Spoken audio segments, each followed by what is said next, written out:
Hey, how you doing? This is Adam Post, publisher of more than 1,000 comic books. Today we're talking about woke Kevin Feige and how he killed the Marvel Universe. He did it deliberately. We have some inside information from thatparkplace.com.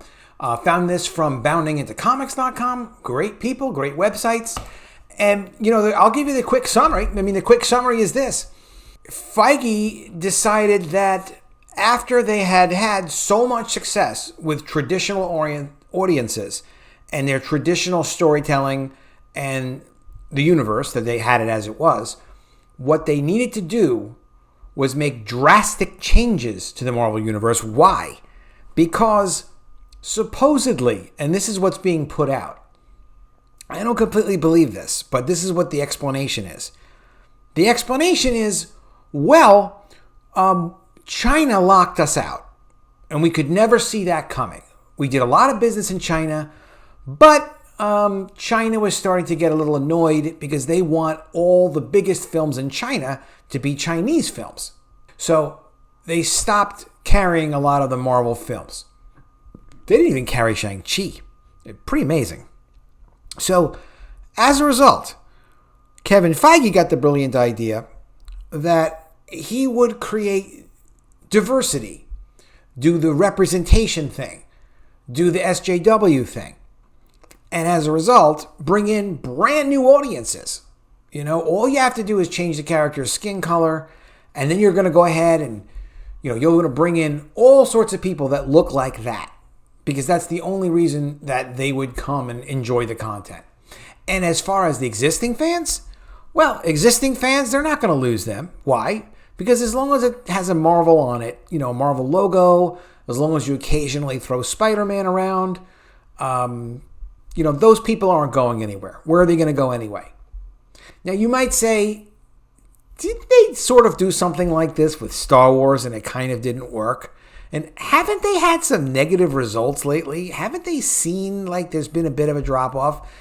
They have seen that, but the attitude is, maybe we can keep it going a while longer. Maybe we can get Charlie Cox in, oh, cool, Daredevil's back, and that'll create some excitement for She-Hulk. Maybe we could go ahead and get Hugh Jackman to jump through a portal and be Wolverine, and that would be exciting. So that's the plan. That's what they're doing. But the plan's not working, and the merchandise really isn't selling. And the force feeding of this diversity stuff isn't clicking. But there are questions. Why is Bob Chapek permitting this to go on? Why is Bob Chapek not saying, hey, you're making us look bad over here? Well, they don't get along as it is. But apparently Bob Chapek's son, Bryant, is working very closely now with Kevin Feige. And it's a whole nepotism thing. It's outlandish to believe that by losing China, which is their fault, they need to figure out how to work with China.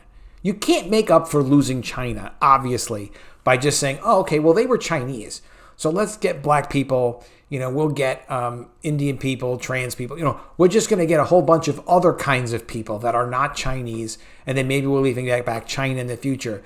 That's ridiculous. That's not a real strategy. And the whole idea, too, of, we don't care about disappointing existing fans, people that were, passionate about seeing our content first. We don't care about those people because basically, where are they going to go anyway? Same thing like when you go to a Disney theme park. And that's one of the things I think is the reason why Bob Chapek lets this go, is because, you go to a theme park and these days the prices are up drastically. People are complaining. Here's a link on Reddit to a group called Disney Lacking. I'll have a link for that in the description.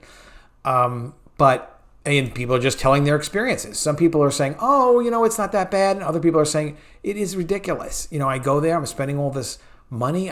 There's one guy I was talking about, he was waiting in line for 5 hours on 3 different rides or something and couldn't get on one of them. They were all like not in service. And some animatronics aren't working. And the parks are dirty. But it's like, once you get to the park, I make a plan with my family to go to Disney World. We spend the money. We get to Disney World. We wait in line. We go inside. And aside from it being really crowded, now I have extra charges and a bunch of rides aren't working. And it's not the mood that you want. It's supposed to be like a fairyland over there. Not like, it's not supposed to be reality. And they're really degrading their content and their user experiences. And, never skimp on the user experience. You can't. People have to feel like it's a special magical thing that can't be reproduced except for you doing it for them. Whether it's Disney or whatever content you're creating or you're a service business. All right, let's get into the article. Before we get into the article, please do subscribe to the channel.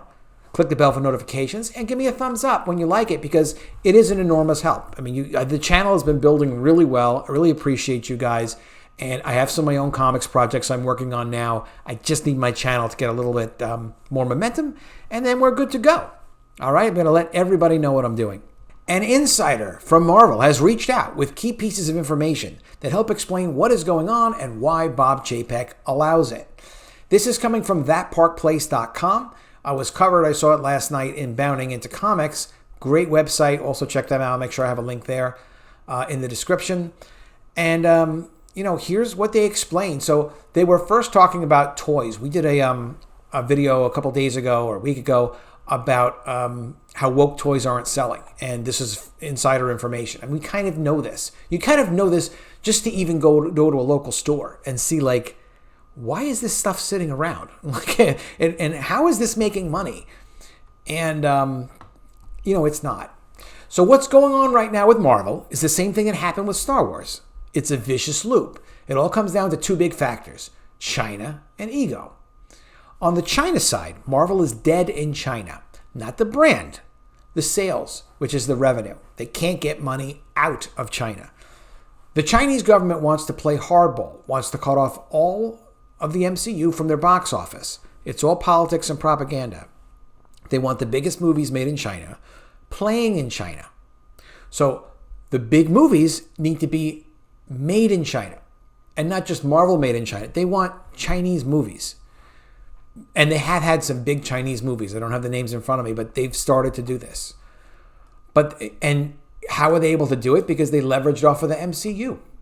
They leveraged off the success of the MCU, and they co-produced a lot of those things and financed them. I think even Iron Man was financed with Chinese money. Well, there you go. But that was the big driving force behind the Marvel strategy for a decade. We were supposed to get to finish Infinity Stone Saga, saturate Western markets, which is, all United States, Europe. Then growth was in Beijing, in China. Now we're locked out. Same as Star Wars, but for a different reason.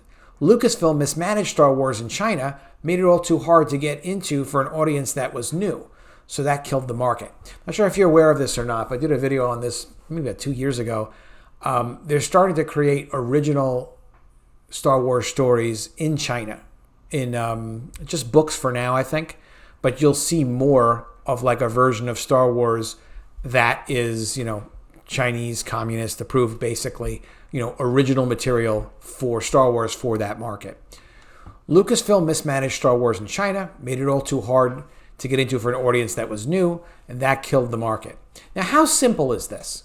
In comics, we learned that in the first couple of pages, if you're doing a monthly comic, it's a monthly comic, you need to make it so that if someone just picks up that issue 112, whatever it's going to be, that people can understand basically who the character is and what the hell's going on and get a flavor for it, in the first few pages. That's not an option. So, we know that in comics. That's editorial discipline. How do they not know this in movies? How do they not know that, woke this, woke that, but because they're not concerned with it functioning as a story with a real structure. And if you don't concern yourself with structure, if you concern yourself with representation, or even excessive self-indulgent creativity, people will not understand what the story is. And if they can't understand it, if they can't comprehend really what's going on, representation is not enough. They have to get into it. It's got to be compelling. Look at Dan Harmon's Story Circle, by the way. Google that. You'll see. Great basic writing tool. For Marvel, Beijing has a vendetta against us. We got too big and the communist hand has slapped us down.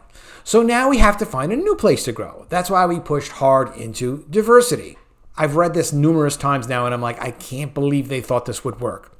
And now they'll explain the quotation marks. Diversity at Marvel doesn't mean what you think it means. It isn't races and religions and disabilities. Diversity is equal with representation. So the idea was that after Black Panther, we could push into representation on everything to make up for the China loss. Not all of it, but 2, we aren't supposed to represent everything and everyone. We don't do Christians or Jews. We don't do strong male white leads in heroic spots. It's not that those are bad at Marvel going forward. It's that we're told we already have the market for those groups.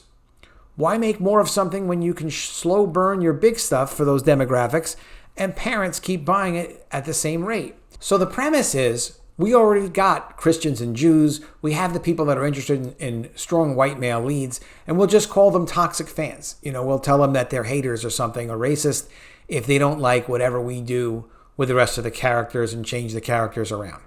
And of course, everyone's going to still keep buying the toys at the same rate because kids are going to passionately say, hey, I want this toy, even when, clearly they're not doing that and they're not going to be doing that, because if they're not interested, they don't want the toy that represents an idea that they're not interested in. Lately, though, and this is why they reached out to the website, representation and diversity are political. That's why they're worried, along with others, that this is going down the Star Wars black hole. No space pun intended. They don't mean to make it political. They just are political, and they don't realize it. They don't leave their bubbles. So instead of doing new stuff based on race or sex, we have to do it based on behaviors. Then in meetings, we're told behaviors are representations. It's not enough to have diversity based on background. We have to have diversity based on the way people act. So why do you think She-Hulk is how it is? They're trying to create a new Marvel market for neo-feminist women. We're trying to grow in every direction all at once and have the belief that old fans will stick with it through all of this. And of course, they're not. But that isn't the case. We all know it, and they can't hide it. The flops have been gigantic embarrassments. People aren't tuning into Disney Plus to get the Marvel shows the way it was planned. All they had to do was some light continuity between the films and the Disney Plus TV shows, and it would have been a nonstop money machine forever. Forever. Too easy. They didn't want to do that. At the same time, they aren't willing to change because this is all a Feige strategy, and it's all about ego. That's why I'm telling you, it's Feige that killed all this. I mean, on some level, I get that, he kind of created it for film, and he's been managing it for film, and he did the Avengers, and okay. But it doesn't give you the right to kill it. It just doesn't. Freaking Feige. Why do we say it's Feige? Because Feige's been running the Marvel playbook based on Stan Lee's stuff, Joss Whedon's stuff, Favreau, Russo's, you name it. Feige got all the credit, and now he wants more. He doesn't want to be just known as the greatest IP manager of all time. He wants to be known as the greatest studio head ever. Creative, financial, everything. And obviously that's not possible. And he's not the greatest IP manager of all time. But the Feige strategy is failing, and everyone knows it. Your toy expert knows it, because we did the toy videos recently, and yep, they're not selling the woke toys. Our partners know it, but then people, when the phones are away, will ask, why aren't you adjusting? Why aren't you going back to what works? That comes down to ego. Feige thinks he can hold out long enough to build the new markets with all diversity, equity, and inclusion on screen. Then he thinks he can buy back the old fans with a huge spending spree for multiverse stuff.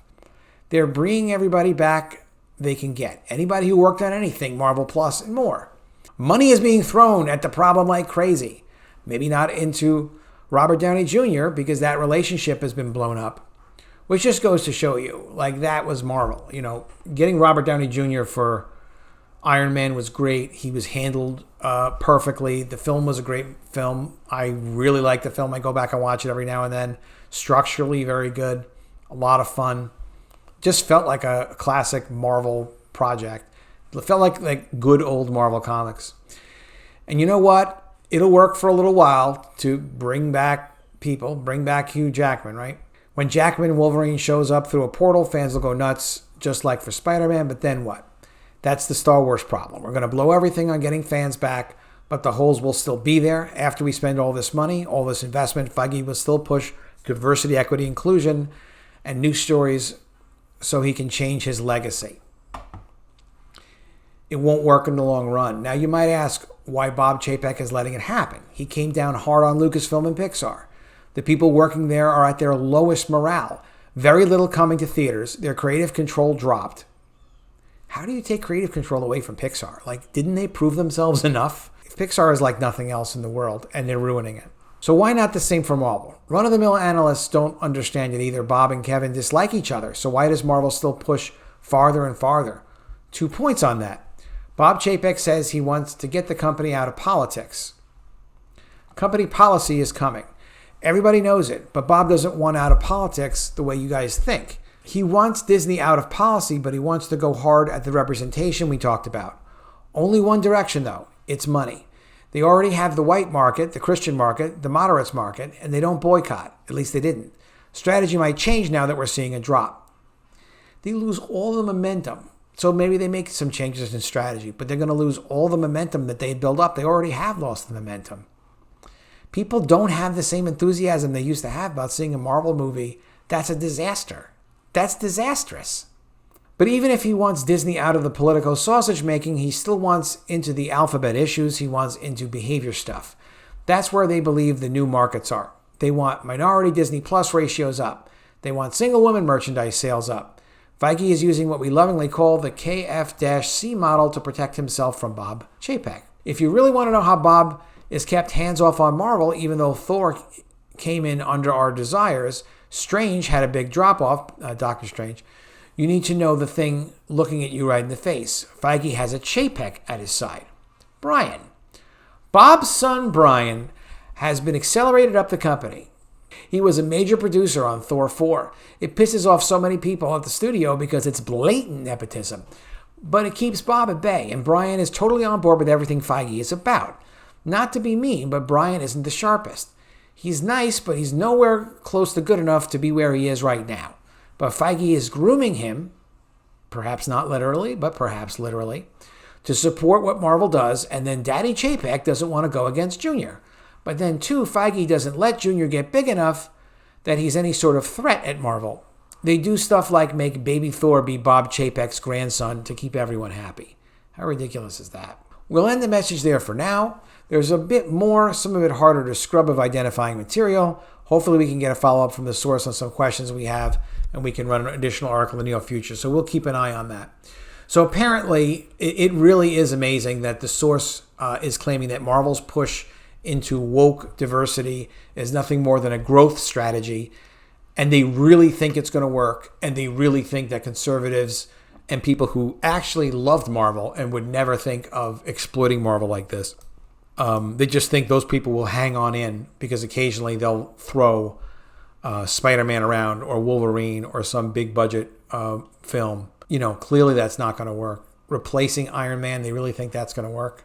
I don't know. I mean, I just look at this and I just say, like, this is why you have to kind of make your own stuff and be passionate about your own things, and other people like who are passionate about what they're doing, and not these people who are in this for just total ego and just don't care what they do to these classic brands. Because I mean, these are some of the most classic American brands ever created, and now they are being wiped out. But at least now you know why. All right, I'm going to put links to all these articles in the comments below. I want to see what you have to say. Be sure to subscribe to the channel, click the bell for notifications, and give me a thumbs up when you like it. It's a huge help. Really appreciate that. And I will see you again soon with another video. And if I don't see you, I will miss you.